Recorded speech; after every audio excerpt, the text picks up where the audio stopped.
పాలకోవ famous,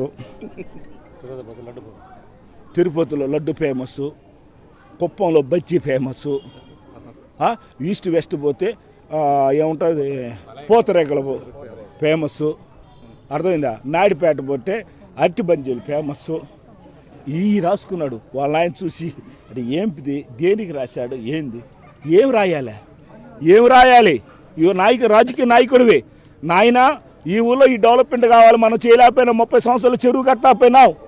ఈ 30 సంవత్సరాలు రోడ్లు వేసి ఉంటే ఈరోజు ఎందుకు రోడ్ల పరిస్థితి పదికుంటుంది? రాసినుంటే నాయన నాడు నేడు స్కూల్ ఎందుకు చేయలేకపోయినావు నాయన? రాసినుంటే నాయన మనం ఎందుకు పేదోడికి ఇల్లు జాగాలి లేదని రాసుంటే రెడ్ బుక్లో అదొక ఫలితం ఉండేది. నీకు ఏది ఇష్టం అది రాసుకొని లవ్ లెటర్లో మీ నాయనకి అదే అని చేస్తారు. రెడ్ బుక్ మడిసి ఆడబెట్టుకో సరిపోతుంది. దేనికి అది? దాన్ని ఒక మీటింగ్ జరిగింది నిన్న.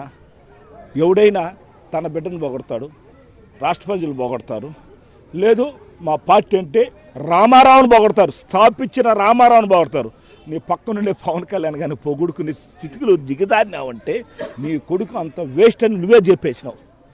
దాని బదులు నీ కొడుకుని ఫారిన్ పంపించేసి, ఆల్రెడీ దత్తు ఉన్నాడు కదా, ఇద్దరు నీ ఆస్తి అంతా నీకు ఉండేదంతా రాయిచ్చేసి పెట్టుకో. ఎందుకంటే ఈయన పొగిడినా కదా నిన్న.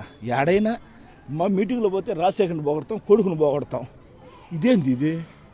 నిన్నంత పవన్ కళ్యాణ్ పొగడిన ఎవరి కోసం పెట్టినారా మీటింగ్? అదే పొగడతల మీటింగా?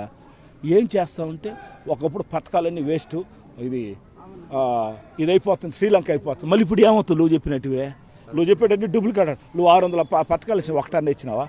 జగన్మోహన్ రెడ్డి నిజంగా పలానా రోజు ఈ పథకం రిలీజ్ అంటే ఈ పథకం రిలీజ్, పలానా రోజు ఇదంటే రిలీజ్ చేస్తున్నాడు. కాబట్టి లోకేష్ చెప్పే మాటలు అటువంటి కొడుకుని నమ్మి ఏమయ్యా ఇవన్నీ నుంచి కాళాసురు బోరా నడుచుకొని రాబోరా అన్నా అనుకో, సగంలో వచ్చేస్తే ఏమంటారా? రే వేస్ట్ కొనేది నా బిడ్డ సరిగ్గా నడవలేనాడు, రేపేమైనా రేపైనా చేసి కాళాసురు పోయి నడుచుకుని ఏమైనా వస్తువు తీసుకురారని మేమంతా చదువుకునేదాన్ని నడుచుకుంటూ వచ్చినాం. ఇందాక చెప్పాను మీటింగ్లో. ఈరోజు వాళ్ళ ఆయన పాదయాత్ర పెడితే సగంలో లేసి వచ్చేసినాడు, నడవలేక సాకులు. అవి నాకు చిన్నప్పుడు అనేవాళ్ళు.